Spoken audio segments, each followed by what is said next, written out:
So in today's day and age, we have this idea in the culture around us where we almost see the animosity towards Christianity. And it's such that we are losing freedoms and we're losing Christian principles that undergird our system. Right now, we're living in a system that's living off the fumes of a Christian worldview, as you can look around us. And as you look around us, you're seeing more and more people seeming to turn to alternative worldviews, such as Wicca, such as postmodernism, such as social justice, such as Marxism and leftism. So all these ideas are floating around out there. What are we doing as Christians? We're losing ground. Now, it's not just because we just want to gain ground. First off, we want to see more people come to Christ. That's true. Second thing, we really want to see freedom and liberty promoted so that we have the freedom to share our conscience, to share Christ with the world around us. So to do this, we need to really think of a system that is biblical, that is right, and that is good, and that just makes sense. So I want to share with you 7 steps to a plan to change the culture. Some of the steps anyone can do, but some of these steps only work best if it's done by a Christian, and in fact, it only works best if you are, and it only works sometimes if you are actually a Christian following Jesus' way. So let's jump into these 7 steps. The first one is focus on the small.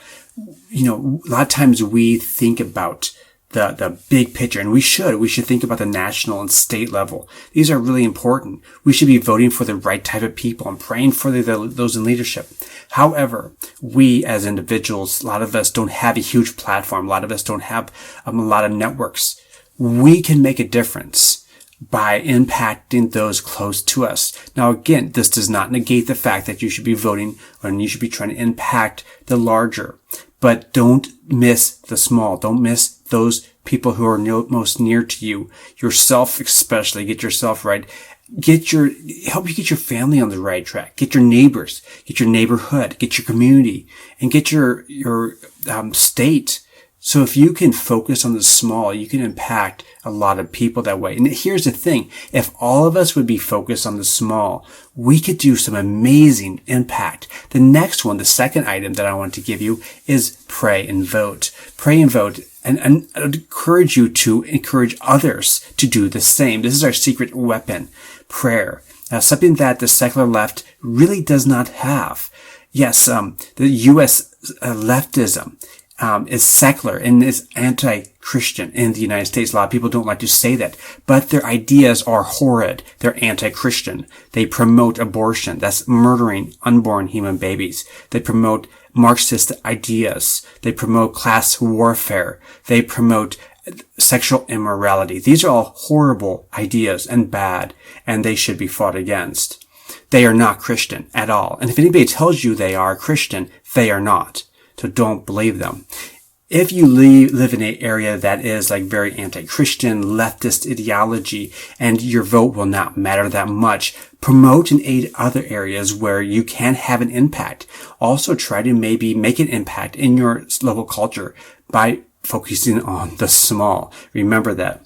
At least vote local. And maybe even get involved locally. Maybe you can get involved in your city or in your county or whatever. You have an opportunity to get involved with the local. You don't necessarily have to, at least vote.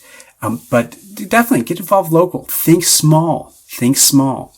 Also, if you're not able to make a change in, let's say, senators and governors and presidents, that's fine.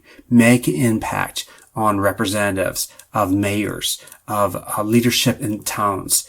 You need to focus on the local leadership if you cannot hit the larger leadership. The next item, the third item that I want to bring up to you is vote policy, not person. Reason, not emotion. People and parties will fail you.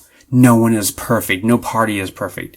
Nor will you actually agree with everyone on everything. Nor will you agree with every party on everything. So what you want to do is when you do go to vote, pick the best, pick the biggest, pick the most essential issues that you want to think about. I just named a few earlier, such as the right to life. That's huge. How about this? Morality. There's different things like We should not be encouraging sexual immorality or immorality in general. We should not promote Marxist and socialist ideology. Those are all bad things. So we need to be voting for people, vote on the big issues, people that are promoting the good things, the right things, and vote for the big items. You cannot hit everything. Then you want to hold their feet to the fire. And that doesn't mean that you should not call them, guys. You can call them, you can email them, or you can write them. Hold their feet to the fire. Just like in the church, we need to really, the small issues are important and they should not be ignored. But we also need to really focus in on the big issues. I keep pounding that away because it's so important. Focus on the big issues, the big blocks, the big rocks. Those are the huge things. These things for the government, for the federal government, state government, local government would include things like life, freedom, liberty, free markets, rule of law, and promotion of morality. These things are huge. We need to be focused on these types of issues. And when you do go, don't vote if you are, if you don't like the person you're voting for, like, oh, I don't like his or her personality. It doesn't matter. Vote for the policy. Vote for the reasons, not because you are emotionally don't like somebody or don't like their personality. You want to vote for someone who has a really good chance of getting in and will possibly get in. So definitely go to the voting booth without the thought of like, I'm going to be using my emotions instead of rational thought. The next item is have a kingdom focused mindset. Beliefs should have a why and a do. Many today are nominal Christians. They grew up in a quasi-Christian home. They grew up in a quasi-Christian Sunday schools and quasi-Christian churches. They were inoculated with a weak, flabby, cartoon-like, dead Christianity. And this has immunized them to authentic Christianity. So stop this flabby, pansy Christianity. Christianity is more than just a belief and a philosophy. It's more than just a belief and a philosophy. It is a life. It is actual living. So when you sign up to Christianity, that means you sign up for a kingdom. This is where Jesus is king and you're in his domain. This is Christianity. And when you sign up for that, your mindset changes. You have a different focus. This means that your focus is not on some sort of fancy job or fancy car or fancy house or fancy vacations or even temporal sports, but you have a kingdom focus. That is really important. You need to aim as Christians. Christians need to aim for holiness, goodness, and godliness, justice. These issues are huge. They aim to have a faith, love, obedient relationship with the King of Kings, the Lord of Lords. We need to follow his teachings. They actually they're living, they're behaving in a Christian manner. Their identity is with Jesus. It's not with some sort of race. It's not with some sort of class. It's not some sort of other identity. It's with Jesus. That's what makes one valuable, is Jesus. So go live an authentic, go big, go radical, be a radical, authentic Christian. We have jobs to do. We have the goods on the issues of justice and equality and fairness and race relationships. We know that social justice is a failure, but Jesus' justice is a success. The world right now is taken by the idea of social justice. We have true justice. Let's share that true justice, the biblical justice, not the so-called fake justice that we see all around us today. The next item that I want to really point out to you is focus on the family. This is not the organization, focus on the family. It is the concept of focus on the family. Did you know that as we were thinking about this, that the Amish, we think about them and we think, well, they must be like shrinking, right? Like who wouldn't want to be an Amish? So their group must be like shrinking. And, in 50 years, they'll probably disappear because no one wants to be an Amish. Here's the thing. They're not shrinking. Their population is doubling, but every 20 years. Every 20 years, they get a new, the population doubles. That's amazing. Why? Why does this happen? Because they have more kids. They have 4, 5, 6, up to 9 kids sometimes. They're keeping their kids in the church. They're keeping their kids in their faith.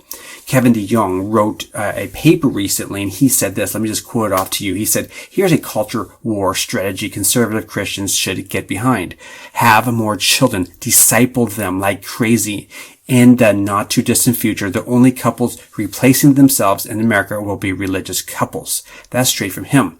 And I'd agree. The secular world will not have large families. They have no interest in large families. This is an advantage that we have. Have large families. It's a good thing in Christianity. There's not, the idea is the lines of people saying, oh, there's enough people in the world. No, that's wrong.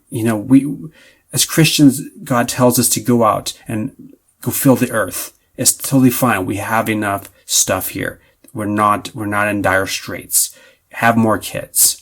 The world, how about this one? The world is a bad enough place. I don't want to bring up kids in a bad world. Well, have more kids, train them, disciple them, and have them go out as missionaries.